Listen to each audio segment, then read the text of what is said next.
Hello my dear students, मैं विकी राय आज के इस क्लास में आपका हार्दिक स्वागत करता हूं। मेरे प्रिय छात्रों, आपने कल की वीडियोज में मेरे संग की औरतें पाठ के बारे में कुछ जानकारी प्राप्त की थी। आज उसी कड़ी को आगे बढ़ा रहे हैं। आपने जाना होगा कल की जो कथा वस्तु थी उसमें इस चैप्टर की लेखिका मृदुला गर्ग जी ने अपने पारिवारिक पृष्ठभूमि को आधार बनाकर संस्मरण शैली में इस चैप्टर को लिखा है और उस पारिवारिक पृष्ठभूमि के अंतर्गत आपने कल लेखिका की नानी, उसके नाना और उसके मामा और उसकी मां के चरित्र का अध्ययन किया।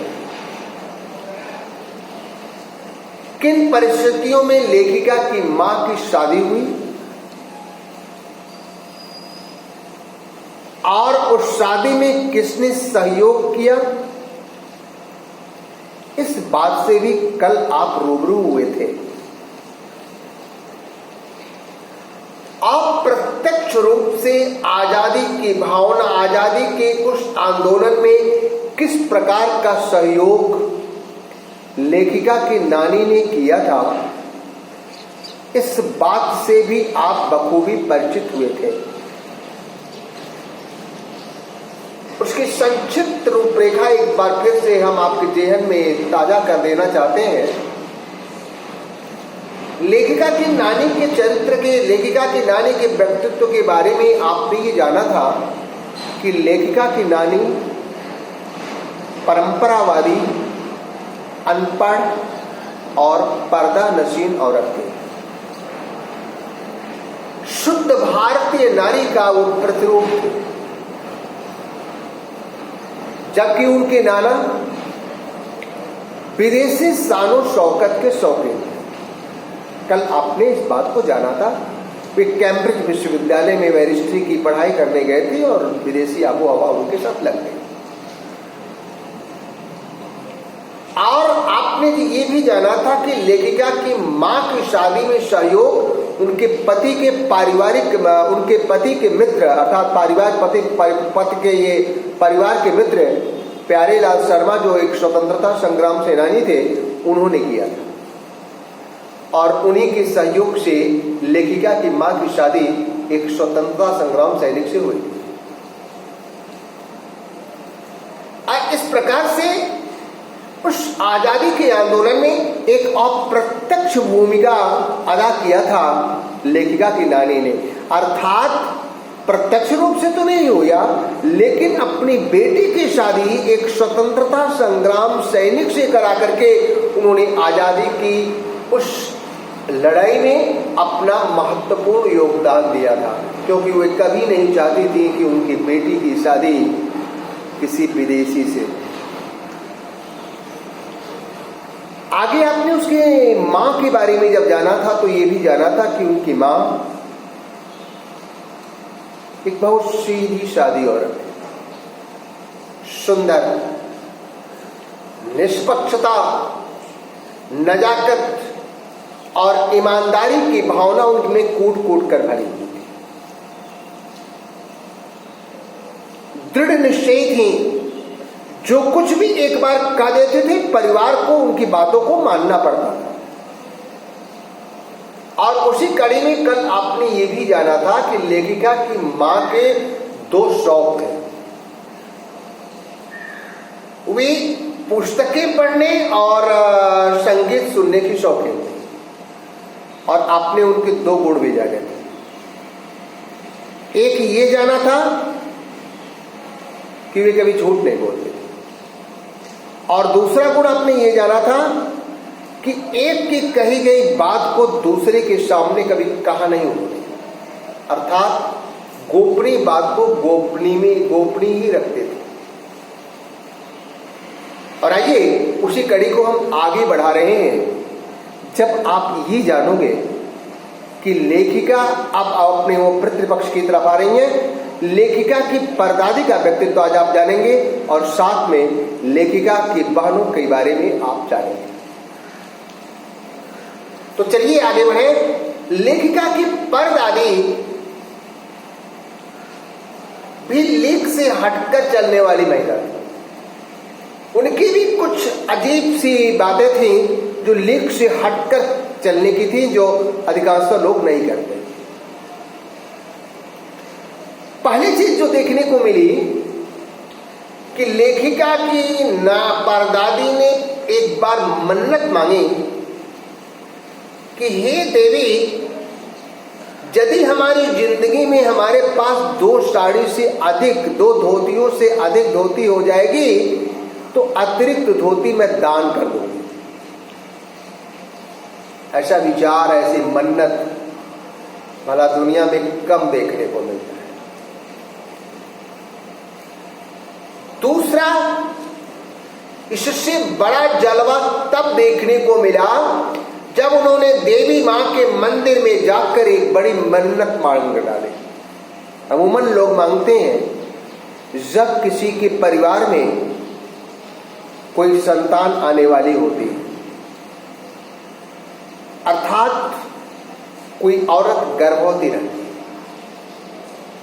उस समय परिवार की महिलाएं, विशेष रूप से पुरुष की सोच मन में रहती होगी, लेकिन परिवार की महिलाएं विशेष रूप से देवी देवताओं से मन्नत मांगती हैं कि हे प्रभु, मेरे घर में पुत्र रत्न देना।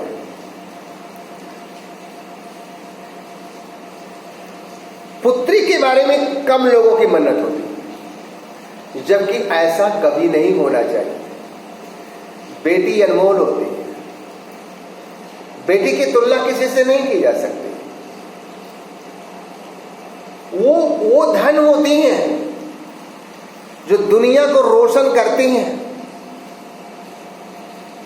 जो दुनिया में अनेक रूपों में जानी जाती हैं। एक बेटी मां का भी रोल करती है, एक बेटी बहन का भी रोल करती है, वही बेटी पत्नी का भी रोल करती है। एक बेटी रूप अनेक, और हर रूप में वह दुनिया को अपनी खुशियां देना चाहती है। धन्य होती है बेटी। कई बेटों से अधिक अपनी कहना तो नहीं चाहिए, लेकिन कह देना पड़ता है वर्तमान परिवेश को देखते हुए कि कहीं बेटी का प्यार जो होता है, बेटी अपने माँ बाप को जितना अधिक स्नेह देती है शायद बेटे नहीं दे पाते। लेकिन जब किसी के घर बेटी जन्म लेती है तो पता नहीं क्यों कुछ लोगों का चेहरा लटक मायूस हो जाते हैं। ऐसा कभी भी नहीं सोचना चाहिए। बेटी के जन्म में भी वही खुशी मनानी चाहिए जो खुशी आप किसी पुत्र के जन्म में मनाते हैं। ये मेरा विश्वास है, ऐसा करना चाहिए दुनिया के लोगों को। और बेटियों से, बेटे से भी अधिक प्यार करना चाहिए। दोनों को एक समान मानना चाहिए, बेटी बेटा एक समान, न कोई छोटा न कोई बड़ा, क्योंकि एक ही गर्भ से दोनों ने जन्म लिया है। तो भला उनके प्यार में भिन्नता कैसे आ जाए? कभी नहीं करना चाहिए। तो अब आइए प्रेम मूल विषय पर। तो लेखिका की परदादी ने जब उनके घर पतोहू अर्थात लेखिका की मां का जन्म, लेखिका की मां जब गर्भवती हुई तो उन्होंने अपने पतोहू के लिए, जब पहली बार वो गर्भवती हुई तो मन्नत मांगी। परदादी मांग रही मन्नत।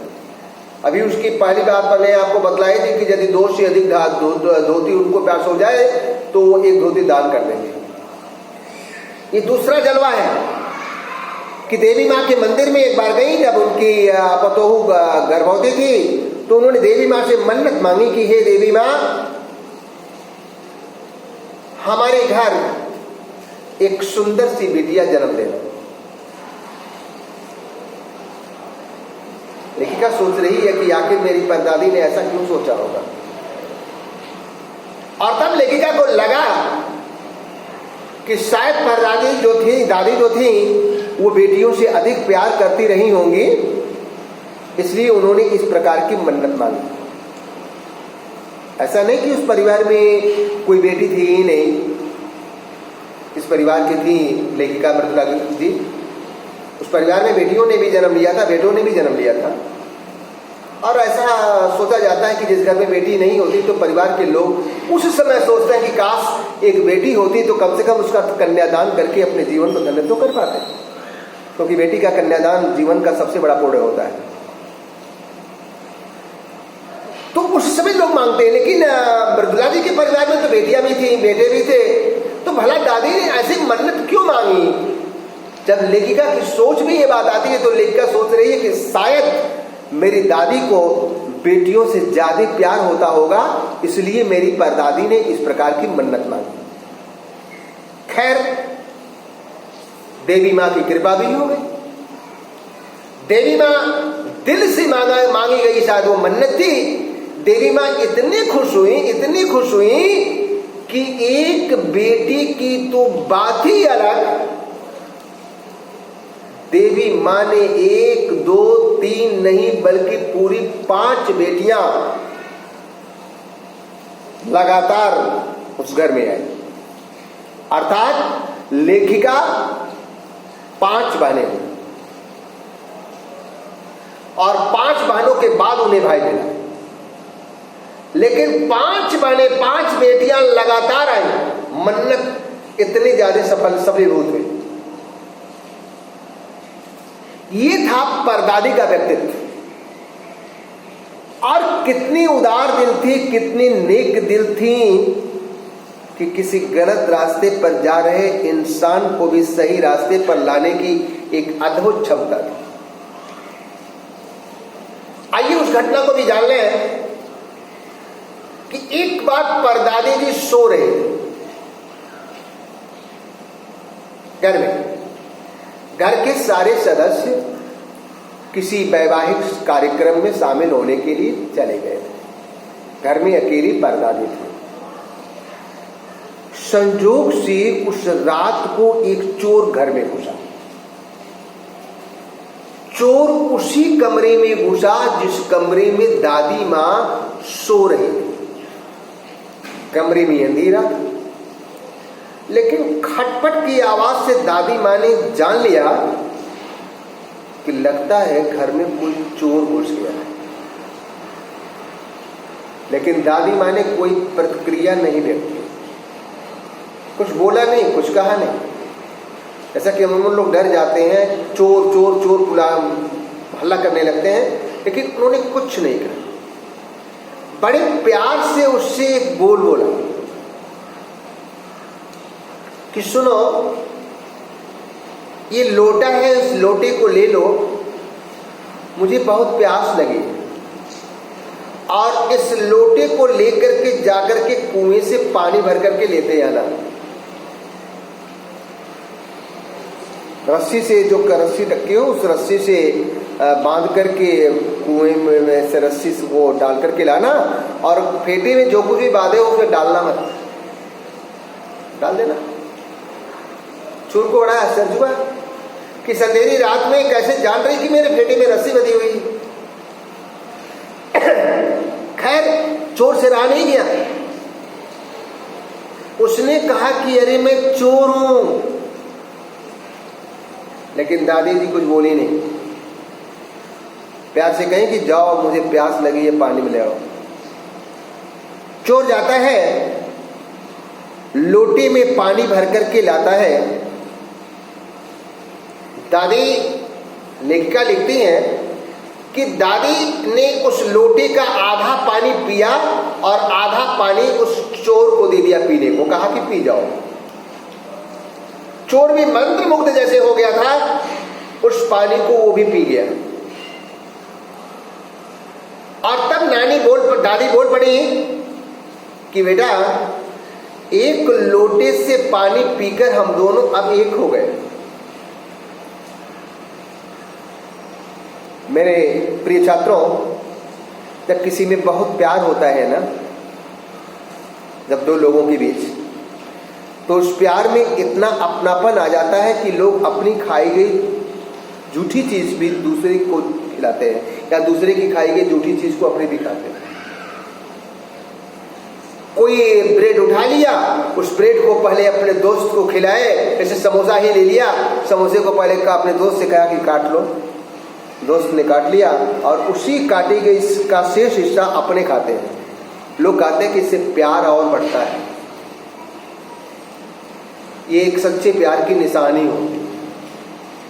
तो वही उन्होंने कहा तो उस चोर से कि एक लोटे से हम दोनों ने पानी पिया और एक लोटे से दोनों पानी पी करके अब तो एक हो गए ना। बेटा, बेटा शब्द का भी संबोधन दे दिया कि बेटा लो, इस लोटे का पानी पी करके हम दोनों एक हो गए।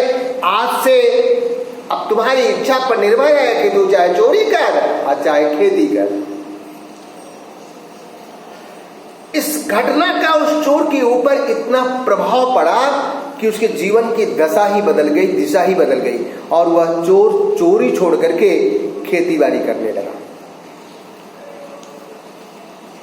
और इस घटना ने हमारे आपके लिए एक संदेश दिया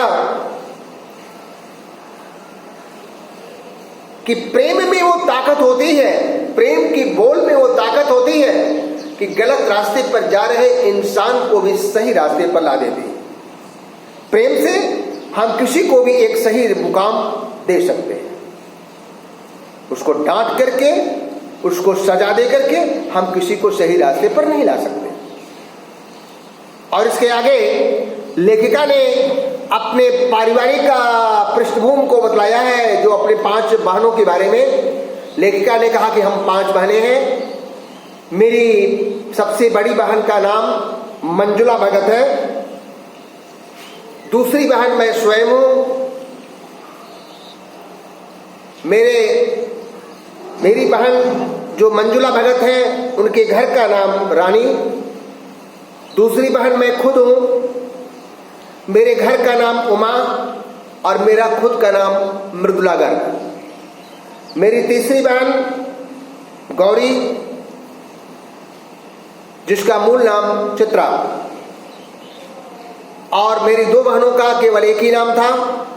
चौथी का नाम रेणु था, 5वीं का नाम अचला था, और सबसे छोटा भाई मेरा राजीव। इसमें से गौरी और रेणु को छोड़ करके से सब लेखन के क्षेत्र में प्रसिद्ध है। अर्थात चित्रा और रेणु कभी भी लेखन के क्षेत्र में काम नहीं की, उनका अपना जीवन उन्होंने दिया।